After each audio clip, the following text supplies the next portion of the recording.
once na maintindihan mo siya at ma-execute mo yung nandun sa mismo compensation plan, yung mechanics, i-activate mo lang yung mechanics eh.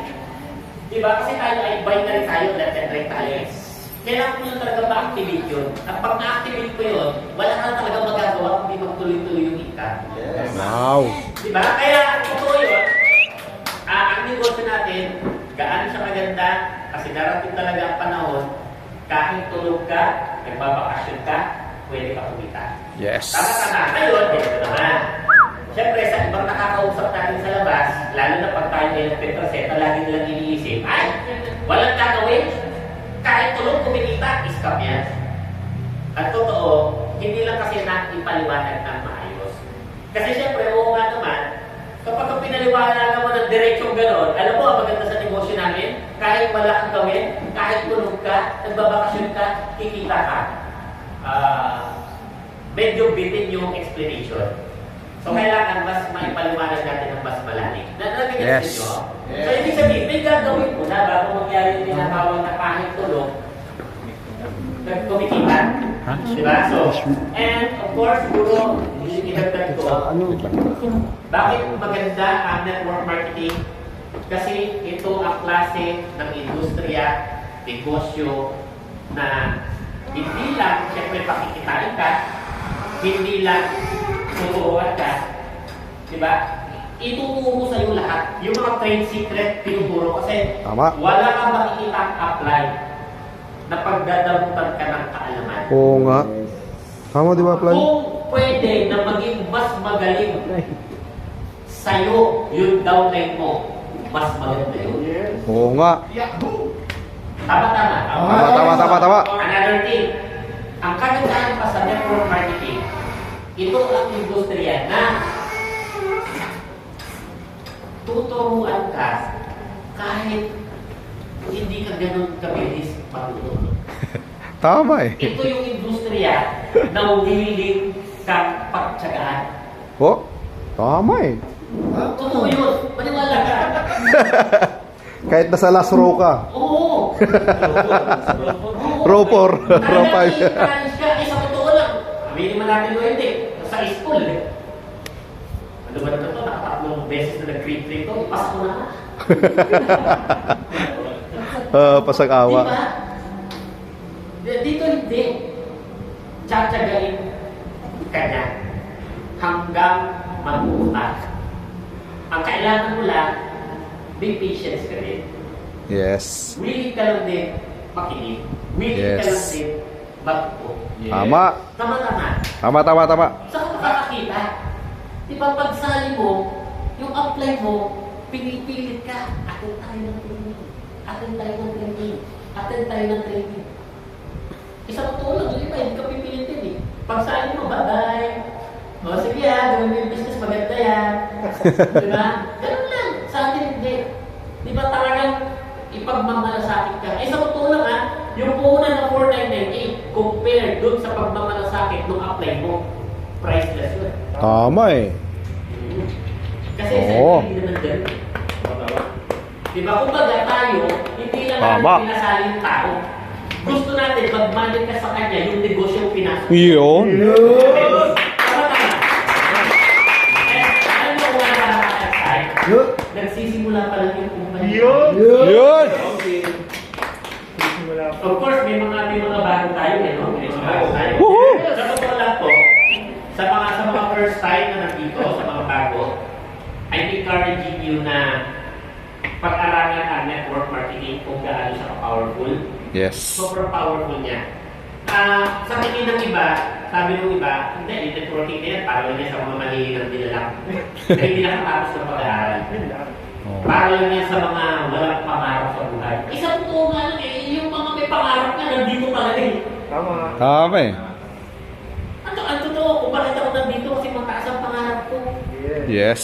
Diba nung isang araw, nagpukay ng kapot. Kapal press, Diba? Isla. Kita mo, pinag-uusapan natin sa Isla. pagbili ng isla. Woo! May isla na. FCI Island. Pambili na. Tayo, Nakakarap tayo, yes. At niyong pangarap sa ganitong klase ng negosyo, posible yan. Yes. Di ba? So kaya napakasarap itong gawin, napakasarap sa bayan. Madalagin, katulad nga ng sinabi ni Titi Sami, katulad ng sinabi ng ating mga mentors, hindi ito a quick rich scheme. Na, uy, nakatenda ako ng MDO, nakatenda ako ng training, nakapag-invite na ako, yayaman ako, hindi gano'n. Kung baga talagang kailangan mo rin siya pagsikapan. Yes. Kasi hindi lahat nag-iimbitahin mo sa salary. Yes. Ang totoo, mas marami yung hindi sasali. Yes. To the point na kahit kamag-anak mo, mahal mo sa buhay, malapit sa'yo, sila yung mag-down sa'yo. Yes. Sila yung mag-reject sa'yo. Yes. Yung iba, dahil sa hindi sila naniniwala, yung iba dahil negative, siguro dahil sa experience, yung iba naman, maganda rin yung intention. It's because concerned sila sa'yo. Mama. Concern. Diba? So, concern Yes. sila sa'yo. Kasi bakit? Kasi baka iniisip nila, naku, manalo ko yata yung pamag-anak ko na pasok sa networking. Eh, pag networking pa naman ang pinag-usapan, puro bad news pa naman yung makikita mo. Di ba? Kasi mas madaling kumalat yung bad news eh. Di ba? Ay, yan, is yan. May kakilala akong ganyan, sumali dyan, walang nangyari. Di ba? So, kaya lang, ang totoo, dapat neutral lang tayo. Yes. Neutral. Yes. Tinignan mo yung hindi maganda, tignan mo rin yung Maganda. Tama. Yes. Pansinin mo, ang dami na nagsasabi na pangit na networking, ang dami na nagsasabi na scam ang networking, kalokohan niya, pero pansinin mo, ang dami ng networking. Tama. So, ano ibig sabihin ko? Kung pangit siya, bakit laging may bagong kumpanya? Tama. Bakit yung mga kumpanya na yun, may mga napapasali? May mga nagkakaroon ng resulta? May mga kumikita? May mga natutulungan? So, ibig sabihin, ang networking pala, maganda. Maganda. Nakadepende na kung paano gagawin ng taong sumali. Kasi siyempre, sumali ka nga, bumili ka nga ng bronze. Eh kahit dahil mong pabili mo eh. Eh kung yung package natin, isasabi mo lang sa loob na makarabog mo eh. Eh hindi na mga anak. Diba? Ang negosyo, kinukwento. Yes. I-share yan. Yes. Tama-tama. Tama eh. I-share. At the same time, huwag po kayong mahihiya. Ang problema ng iba, ako, nag-networking ako, nakakaya na sa mga relatives ko. Di ba? Ikinakaya nila. Huwag tayong mahihiya. Bakit? Maganda yung industriya na pinasok natin. Yes. Maganda yung kumpanya natin. Yes. Maganda yung produkto natin. Maganda lahat. At the same time, tayo ay nasa lehitimong negosyo na tumutulong sa tao. Yes. Yes. Huwag kayong mahihiya. Alam niyo kung bakit? Alam niyo sa akin bakit? Bakit? Eh, yung magnanakaw ka, di nahihiya eh. Yung mga buhaya ka sa gobyerno eh. Yung iskandal na hindi nahihiya eh. Tayo pa kaya nalihitimong nagnenegosyo na gustong makatulong. Genuine yung intention natin. Tama. Yes. But then again, tulad ng sabi ko sa inyo, hindi madali ang journey. May pagdadaanan tayo. Diba? May hirap, mapapagod ka, mapapuyat ka, magugutom ka, magsasakripisyo ka. Eh, at totoo, lahat din naman ng mga bagay na yan, nandun sa labas eh. Tama eh. Yung tipong magtrabaho ka, ganoon din naman. Yes. Tama eh. And for your information po, ako po ay nagtrabaho din. Ayan. So medyo mahirap pa mga pinasok ako trabaho sa amin sa Manila. So ako po ay pinanganak ng Quezon City, natira ako ng Mindoro, naranasan ko rin lahat ng hirap doon.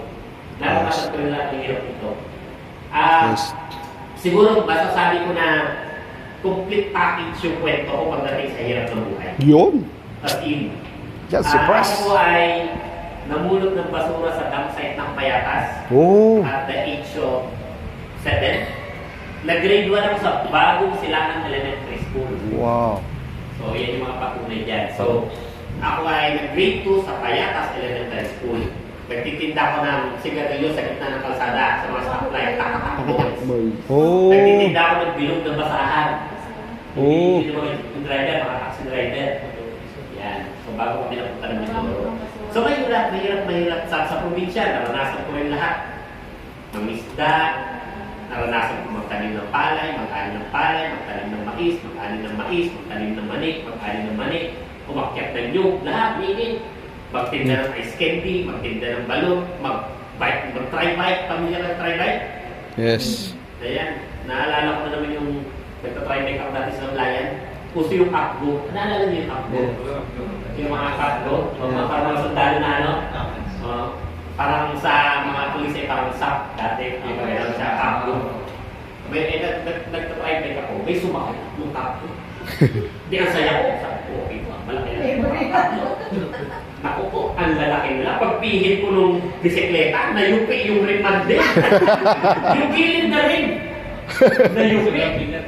Ang bigat ng takbo. Binalik. Kuya, yung rim nung, nung tripod. So, ayun mga kwento. Pero, totoo yun, mahirap maging mahirap. Ako ay nag-aaral ko, 8 taon ako bago nakatapos ng kolehiyo. Hindi dahil sa wala akong ganito, wala lang akong content. So, accountancy po ako by course noong una. Kaya lang, aral, tigil, hanggang sa punta ako ng Metro Manila. So, ang mga experience ko po dito, nakapagtrabaho ko sa SM Norte sa KNCB for Outright. Boys Teamswear. Nakapagtrabaho po ako sa paggawaan ng tablet, factory, malaki yung wire na yan, malalaki. Binibilog yan sa malaking gano'n. Bigat niyan. Pagkatapos dadalhin ko sa kabilang warehouse. Ikaw lang mag-isa magdadala mo. At nagtrabaho po ako sa paggawaan ng bag na pang-export sa Amerika at Canada. Ayan. Sa landmark ko. Ayan. Hanggang sa, nakatapos ko ng pag-aaral. Nung ako po ay nakatapos, Banking and Finance po ang kurso ko sa Nira University. Gumraduate po ako 2006. Share ko lang sa inyo. Sinishare ko lang para at least pakasabihin nyo. Dati na kami mayaman, hindi po. Hanggang ngayon po nagsisikap pa rin. Diba? Pero, kung ko kinukwento, kasi hindi ko alam kung ano yung mga estado ng mga buhay nyo ngayon, pero mahirap talaga maging mahirap. Yes. Nung ako po ay nakagraduate, nag-apply po ako ng trabaho. May 50 resume na ipasa ko, hindi ako natanggap. Lahat ng bangko na yung in-applyan ko yan. Lahat. Ang tanong, bakit hindi ako natanggap? Kasi nung gumraduate ako, overage na ako. Kapag na professional ka pala, hindi pala sa mga may diploma ka. Kahit maganda pang business mo. Kasi meron pang tinatawag na with experience, may age limit, may yung iba dyan, with pleasing personality pa.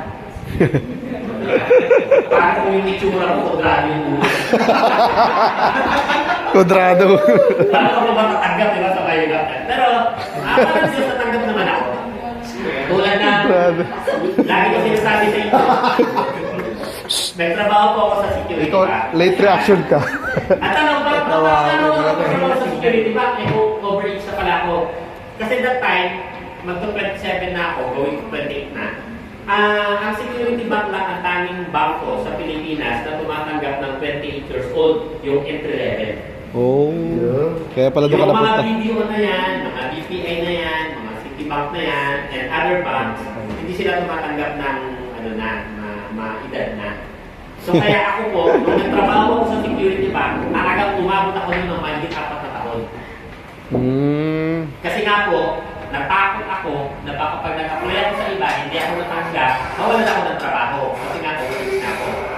And sa totoo lang din, maganda yung trabaho ko sa security bank, maganda posisyon ko, nakaupo, nakarap sa computer, nagkakape, nakakipagkwentuhan. Madali talaga trabaho. Nag-aano nga lang ako class versus zombie. Class versus zombie. Tsaka yung may larong temple, yung binaragdali ng mga pilot. Mga ganon. Oo, di ba? Yung ginagawa ko. Kasi nga po, ang trabaho ko, nakaupo lang, nakaharap sa computer, nagkakape. Habang nakikipagkwento siya, pag wala yung kwentuhan, di plans versus zombie muna. Diba? So, nag-monitor po kasi ako ng bank transaction ng credit card. Kaya, ako nag-monitor mga fraudster, yan, ganyan.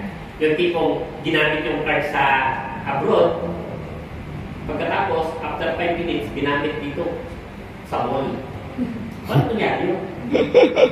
Lumipad yun. Kung nag-teleport. May mga ganun kasi na sinabi. Ayun. So, kaya lang, The problem is, laki ako sa hirap, sanay ako sa hirap, pero ako ay may pangarap. Yun. And ang totoo, nakita ko yung sarili ko in more than 4 years na nagtrabaho ko sa bangko, hindi ko naiangat yung estado ng buhay namin kahit isang guhit. Hindi. Tulad ng sabi ko, maporma lang kasi lagi naka-long sleeve, naka-necktie, pero wala pera. Puro dating, walang tattoo. Totoo po yun. So, kaya lang ako kasi, more on ano ako naghanap ako ng mga opportunity na pwede kong idagdag sa pinagkakataan ko. So that's why napunta ako sa network marketing. At totoo, hindi networking agad eh. Hindi networking. Ano po lang parang sa totoo lang po ako po ay mukha pera. Kasi literal po, kung mapag-usapan ay kabataan ko, hindi ko po naranasan ang pagiging bata na talagang na-enjoy ko siya ng gusto. Kasi nung ako ay naging bata, sinikap ko talaga na laging dapat kikita ng pera. Yung mga laro na text, pinagkakitaan ko yan, dapat matalo kita. Para pag natalo kita, bibili ka ng text sa akin. Galing. Gusto yung text dito sa Metro Manila. Kasi dito ako pinanganak eh. Diba? Goma, gusto rin yan dito. May mga tao-tauhan pa. Hindi natin. Sino nakakabot sa inyo na tao-tauhan? Yung pinaglalabanan niyo yung mga sundalo. Diba? Kasi dito binibili yun na sa mga chichirya. Diba? Ganon. No. Kasi social dito eh. Binibili dito yung laruan eh. Diba? Tapos may goma. Diba? Yung goma, yung mga pakapalan. Tapos yung pitik-pitikin mo na gano'n. Kaya isa-isa lang dapat. Diba? Yung palupitan ng anggulo. Kailangan pag isa lang dapat. Kasi pag madami, talo ka eh.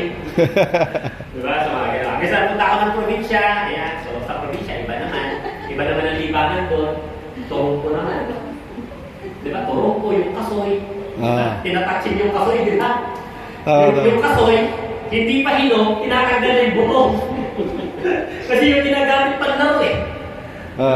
So kumbaga ako, nasanay ako na kumbaga mula bata, kailangan kumita ako ng pera. Kasi hindi kami galing sa mayaman na pamilya. So kumbaga, ito yung mayaman, ito yung mahirap, ito yung gitna. Bawas ko ng sobrang dami. Nandun kami. Talagang wala talaga. Sobrang dami daw.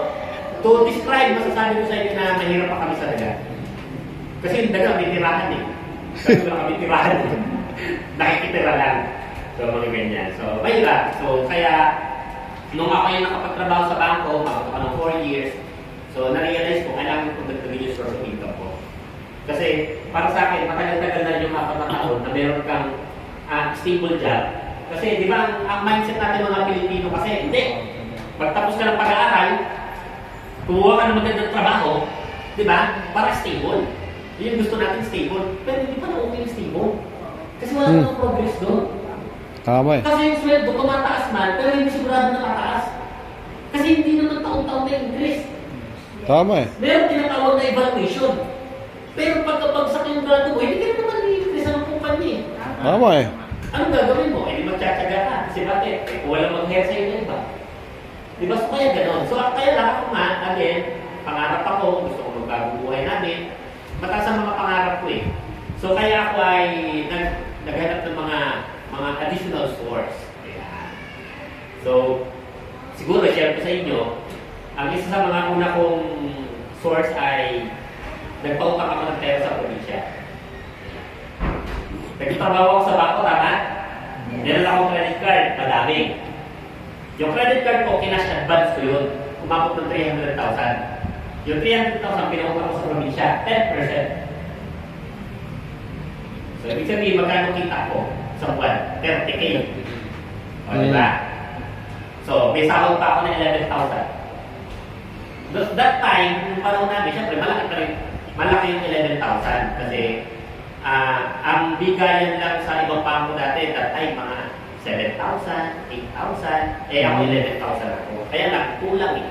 Kulang. So, yun. Tapos, hindi ako makontento. Ang ginawa ko pa, ay naghanap ako ng mga negosyo, mga franchise. So yung franchise, alam ko na yun dati, laundry shop. Kasi sa Makati, social ng mga tao, ayaw maglaba, gusto nagpapalala. Sabi ko maganda to. Ang problema, mahal yung Washing machine. Hindi naman pwede na isa lang yung washing machine mo. Di ba? O, naisip ko naman, sabi ko, computer shop. Kasi noong mga panahon na yun, hindi naman uso yung mga cellphone ng internet eh. Ang meron lang yung panahon na yun, BlackBerry. Pero pinatype-type pa yun. Touchscreen. Di ba? Yung mga may BlackBerry, yung mga boss. Di ba? Mga manager talaga yan. Okay, syempre, pag hindi ka pa naman manager, doon ka lang muna sa tikipan na Nokia. Di ba? May 33 ka, pwede na. May 33 ka, ay, social ka na yan. Ganyan. So, hanggang sa, sabi ko, hindi pwede computer shop kasi wala rin naman akong background, hindi naman ako techie. So, naisip ko, water station. Di ba, social ng mga Pilipino eh. Ayaw minum sa gripo eh. Gusto, mineral water. So, ang problema naman, yung nakita ko naman ng franchise ng mineral water, si Bunso, gano'n sa akin yung endorser, Aquabest. Ang franchise that time, 450,000. Sabi ko, saan tayo kukuha ng 450,000? Wala. At the same time, kahit meron ka noon, kailangan mong tauhan yung negosyo mo. Magre-renta ka, magbabayad ka ng tao, and everything. Eh, nagtatrabaho ko sa bangko, sabi ko, hindi pwede. Hindi ko to kaya, wala na talaga akong pera sa kapital. That's why nanap ako ng another extra income. Tapos nakita ko na yung networking. Yo. At yun na po ang tumago ng buhay namin. Yun! Parang yan sa hindi ko na-imbita sa networking. Ako po, ang kwento ko, hindi ako na-imbita. Naghanap talaga ako ng additional source of income. Kumbaga, ako yung tipo ng tao at professional, nagtatrabaho sa bangko, maganda position, kahit pa paano, masasabi mo okay ang sweldo, pero hindi ko pinahira yung pride ko. Kasi yung iba, talagang grabe ang pride. Kaya kung mapapansin nyo minsan, pag iniimbita natin yung mga taong professional, hindi mahirap silang imbitahin. It's because nandun sila sa level, sa titulo na meron sila. Tama. Nagtatrabaho ako sa Makati, naka-long sleeve ako eh. Naka-necktie ako eh. Chuchal. Graduate ako ng ano eh. Chuchal. Chuchal ako eh. BTC ito eh. Diba sa Ortigas, diba? Ako po hindi gano'n. Kumbaga ako, more on realization. Kumbaga, iba-iba kasi yun eh. Kapag ka ikaw mismo na-intindihan mo yung bagay na yun, ano sana? Research ako. Diba? Hindi ko alam kung paano kayo sumali sa networking, pero ako po, nung ako kayo sumali, ang pinang-join ko po yung pambayad ng bahay namin. So, try to imagine. Kaya kung hindi ako nakabawi, hindi pinalayas ka. Diba? So, lakas sa ng loob. Ang meron lang ako that times, siyempre, nung pinasok ko siya, bilis. So, kaya importante na tayo ay naniniwala. Yes. Diba? Believe. Naniniwala ako sa opportunity na nakita ko at naniniwala ako sa sarili ko na kaya ko. Yun. Diba? Kasi sa totoo lang, kahit hindi maniwala lahat ng kakilala mo, hanggat naniniwala ka sa sarili mo, Tama. walang pwede magsabi sa'yo na hindi ka maniniwala. Yes! At karamihan ng mga naging successful sa negosyo at sa ganitong industriya ng network marketing, hindi naman talaga naniniwala yung mga kamag-anak nila. Tama. Madalang po yung kapamilya na sumusuporta. Pili po yan. Pili po yan. Diba kasi, oo nga naman, mapupunan yung lalabas ng pera, tayo imagine. Diba, bibili ka ng produkto, di mo naman kailangan. Lalo na kung hindi mo na iintindihan. Diba, kung ano, diba yung mga dati, ano, bibili ka ng sapatos. Pagkatapos yung sapatos, ang tagal bago makumpun. Diba? So, ganun talaga. Diba? But then again, yun ang meron ako. Naniwala ako sa opportunity at sa sarili ko. And yun din yung kailangan natin gawin. Yes. Kailangan natin maniwala. Kasi bakit? Lahat tayo naghahanap ng magandang oportunidad. Yep. Lahat tayo naghahanap ng paraan para umangat ang estado natin sa buhay. Yes. Lahat tayo may pangarap. Hindi Yes. tayo nangangarap para sa sarili natin, kundi para sa pamilya natin. Yes. Kasi sa totoo lang po, kapag nagawa natin ang maayos na negosyo na to, halimbawa kumita ka, hindi naman ang makikinabang din eh. Ibang tao eh. Ang una makikinabang yung pamilya mo. Pag nagkaroon ka ng sasakyan, sa totoo lang, kung ano yung sasakyan, pamilya mo. Tama eh. Ibig sabihin, para sa sarili mo, para sa pamilya mo. Tama. Yes! Another tip. Kung ang pag-uusapan ay pag-asenso, pag-udlan, pagyaman, sa tingin nyo, ano pa ba sa panahon natin ngayon ang paraan na mabilis para mangyari? Ano? Flood control. Tama? Pili lang. Pili ko. Ngayon, una. Maging politiko ka. Oo. Kaya kayo maman pag naging politiko ka. Yun eh, kung mananalo ka. Kailangan mabigat ka, magboka ka. Eh kung suplado ka. Diba? Baka kahit barangay tayo, hindi ka matagad. Tama naman. Tama. Isa yung sa paraan. Ano ba yung paraan? Pag-artista ka. Yun! Yun! Buti na lang. Artista. Kaya hindi rin lahat ng nag-artista yung mayaman. Tama eh. Buti na lang. Di ba? Hindi ako natakot. Imagine mo yun, hindi na lahat ng artista yung mayaman. Paano kung hindi ka pa tayo artistahin? Yun! Ouch! Yung iba si artista, Wala pa rin. nakakulong na, nakalabas lang ngayon. Sino yan? Si Bong. O ano pa ibang paraan para yumaman ka? Ang pag-usapan natin, para at least malaman natin Magpabugbog. ang chance natin. Pwede kang maging drug lord. Ay! Yun lang. Yun! Buti na lang. Yun! Di ba? Kaya lang alam mo na kung saan ka pupulutin. Bang! Tama? O, delikado. Ano pa? Ano pa pwede para yumaman? O, kung doktor. Kaya lang, hindi tayo okay. Sa bulgar eh. Nabulgar na si Ano pa? Kwento. Maging artist ka. Atleta. Maging basketball player ka, volleyball player, baseball player. Di ba? O, maging katulad ka ni Alex Fiala. Magaling sa tennis. Eh kaya na parang wala kang katalent-talent. Di ba? Tama eh. Tama! Mag-negosyo ka. Na tradisyonal ang problema parang wala kang pera, wala kang magandang idea. Tama eh. Ito rin ang totoo. Kahit may pera ka, kahit may idea ka, wala kang experience, isama mo yun. Kasi Oo. maraming nagdi-negosyo, may pera, nandun na yung idea, pero bumabagsak pa rin. Bakit? Kulang sa experience. Tama eh. Tama. Ano na natitira? Network marketing. Yun! O, diba? Kahit bago ka, kahit yung vlog ka, wala kang experience, Yun! Tama eh. may pag-asa ka. Yun! Bakit? Bakit? Bakit? Kasi yung compensation plan natin, lahat parehas lang. Tama eh. Pag sumali ka, bago ka man o matagal, eksperyensado ka o hindi, parehas lang yung marketing plan natin. Tama. Parehas tayo na may 10 ways to earn. Tama! Pareho yung produkto na pinapaliwanag natin. Tama talaga eh. Pareho yung kumpanya. Ang maganda, may makakasama ka na. Yun! Kahit hindi ka ganun kabilis mamuto, tsatsagayin ka hanggang sa gumaling ka. Oo Tama. naman. Magdamag. Wala ka makikita ganitong industriya na pagtsatsagaan ka hanggang maging successful ka. Oo nga. Tama, pres. Sa iba hindi. Di ba? Alam mo, hindi ka talaga bagay dito. Sa iba ang bagay mo. Pagkakakuyan na. Di ba yun natin? Tuturuan ka. Hindi ka gay ka. Yes. Ang kailangan mo lang, of course, puro letter tayo, yun, yung number 9. Isa yan sa napakahalaga, attitude. Yes. Dapat maganda ang ugali mo. Tama eh. Tama, blind. Maganda ugali. Buti na sa akin, okay?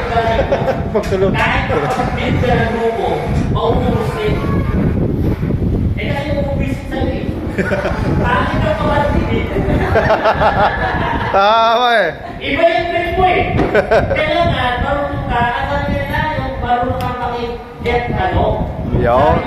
Sabi, kailangan marunong ka makipag-associate. Yes. Di ba totoo yun?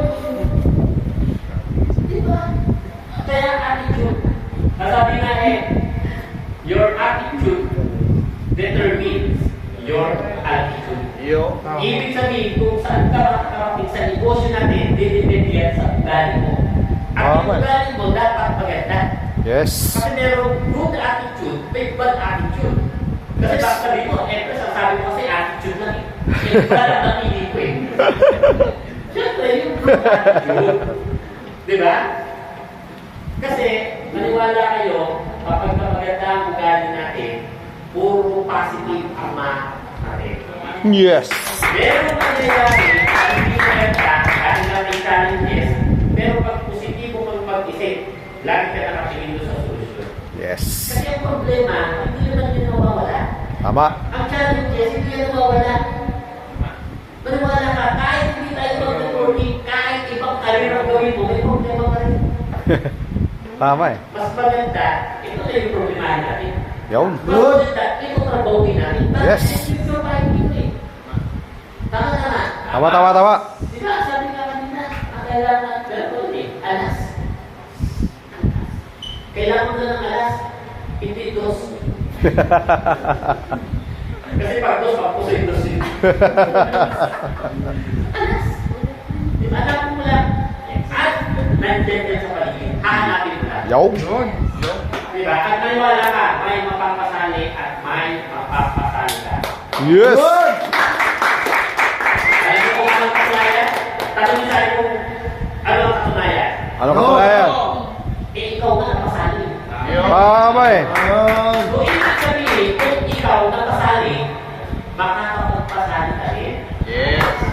Diba, kung ikaw nagandahan ka sa produkto natin, sa marketing na natin, meron kayong makakausap na magagandahan Sa karir. sila. Amen. Diba, kaya Yahoo! Ang negosyo, tumingin ka. Diba, huwag mong gagayahin yung iba. Oo nga. Tumitigil sa gitna ng paglalakbay. Oo nga. Pero kaya tinawag na journey. Diba? Oo nga. Ano sabi sa ini? It's not that you finish first. It is if you finish the race. Yes. Hindi ibig